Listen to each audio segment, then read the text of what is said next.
Hey guys, so there are currently some new changes that have happened at Nikola Tesla Airport in Belgrade. So they have launched the electronic gate system at the Nikola Tesla Airport.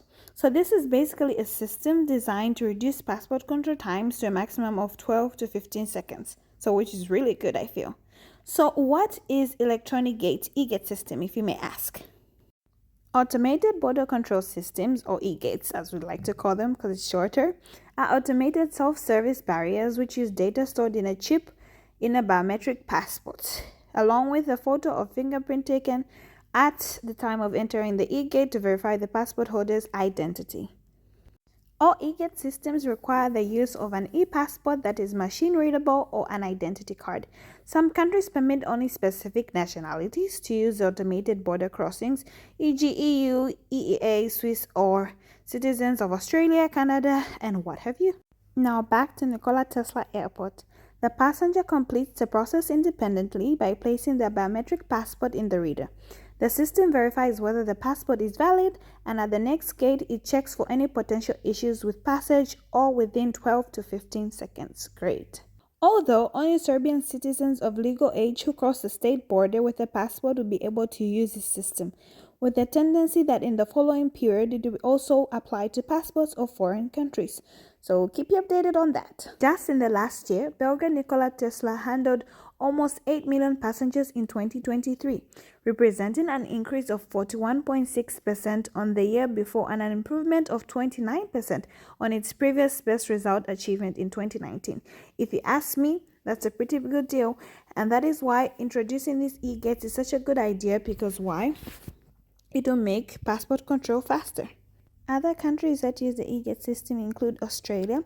Smart gates allow Australian e-passport holders and e-passport holders of a number of other countries to clear immigration controls more rapidly and to enhance travel security by performing passport control checks electronically. Canada as well. Most major Canadian airports use primary inspection kiosks to screen returning Canadian citizens and permanent residents.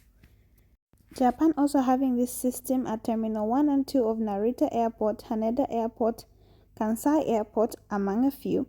With this system, when a person enters or leaves Japan, rather than having to be processed by a human examiner, there a person can use an e-gate, therefore making both entry and departure simpler and easier, as well as more convenient.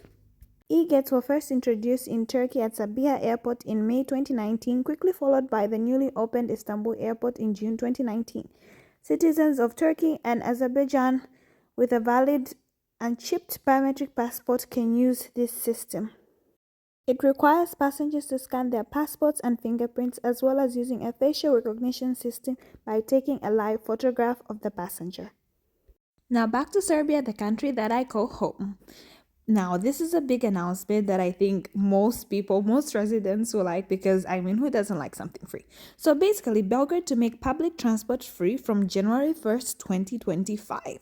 The Serbian capital is set to make public transport entirely free for people in a bid to ease traffic congestions and delays. So what does this mean? No one will have to pay for a ticket anymore. Imagine that, not having to pay for a ticket anymore, and in Belgrade, this is good. The city with 1.7 million residents is one of the few major European capitals without an underground system. The underground system you can see me coming up from is only the one that's used if you want to cross to the other side of the road in busy streets. For example, in the street that's close to Knez Mihailova, or this one that's next to this major hotel, Hotel Moscow. So most of them are just underground routes if you want to cross to the other side, or if you want to maybe see some stores and see a couple of other stuff that you can get generally in Belgrade. Belgrade has a high density of cars, with residents facing hours of gridlock as they move about the city. The number of cars has increased by 250,000 over the past decade. Imagine that. There's so many cars, as you can see, the way they're parked in the streets, and it narrows down the streets. So some of them are like a one-way, just like you may have in other countries, and others are dual-way. So as you can see, Belgrade is quite easy to navigate, especially if you're using Google Maps, or if generally you live in the city, it isn't difficult.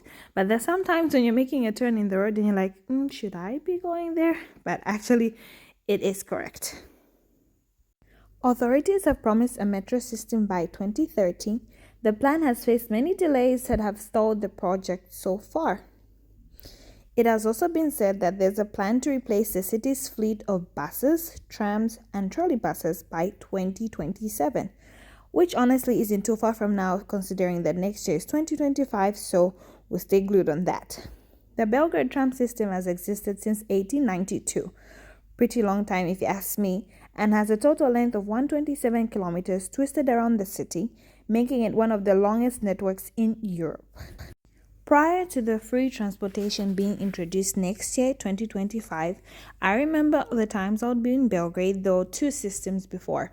So before, if you wanted to get on the bus, you could simply buy a ticket from the kiosk. So the kiosk is usually outside the bus station, or you can find them around. So when you buy a bus ticket, whenever the ticket people get on the bus, you can easily show them your bus ticket. If not, you can also have your card, prepaid card, and just tap it there and pay for your ride. So you'd basically pay for your ride from point A to B or B to C, depending on where you're going.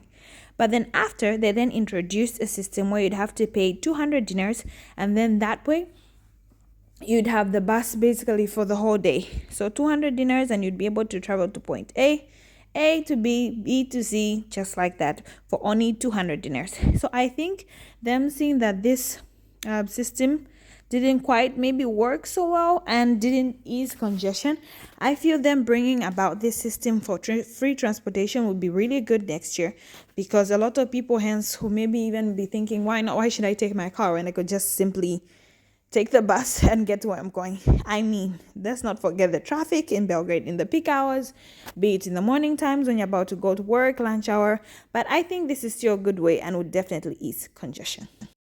Moving on to the tourist side of things, if you'd like to visit Serbia, or in particular Belgrade, please do visit this street. It's called Knez Mihailova. So basically, Knez Mihailova is the main pedestrian and shopping zone in Belgrade, and is protected by law as one of the oldest and most valuable landmarks of the city. Named after Mihailova Obrenović III, Prince of Serbia, it features a number of buildings and mansions built during the late 1870s. So as you can see, there's quite a lot that goes on, be it during day, during night. The city is always busy and this street is always full. Be it winter, there's always people walking here and you see quite a lot. There's also a number of restaurants, so depending on your budget and what you like or what you'd like to taste, there's a number of them that you could have to see. There's also a number of stores that are common, for example, Zara, H&M, you can find those too. And there's also a shopping mall right towards the end of the street that you can visit if you want to maybe see a couple of shops, or maybe if you want to see some things. So the street has a number of activities that goes on, from dancers to art to people singing. There's so much that goes on in this street and it never sleeps. Another part of Belgrade you can see is called the Belgrade Waterfront. So this is basically a project that's being funded by different groups of people, millionaires. So here you can find apartments, be it Airbnbs or apartments that are for sale. So you can find apartments here for over 200,000 euros, and you can find something to your liking. But bear in mind, it is pricey. Other things you can also see while in Belgrade are some churches. And one of the biggest churches in the Balkans is called St. Sava. This is also another one you can see. I'm walking towards it. So you can see a number of them. Belgrade is definitely rich, and generally Serbia is rich with culture and so many things that you can see around the place.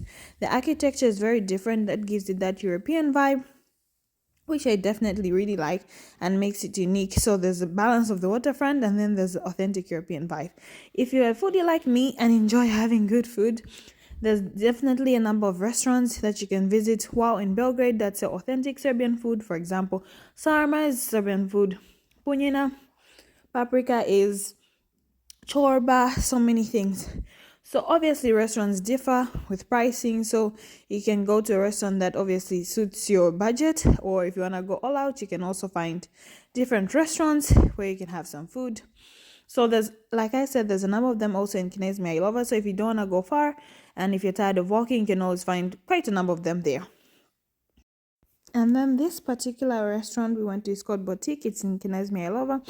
They're pretty favorable prices and the food portion size is very good. I enjoyed this rice with some stir fry And then also their club sandwiches are really good. Lastly, I'd like to mention you can also visit Kalemegdan. It's really nice. They have different things going on. So it's a fortress in Belgrade. It also has amazing views that overlook the city. Please don't forget to like, share, and subscribe. Thank you for watching. Bye.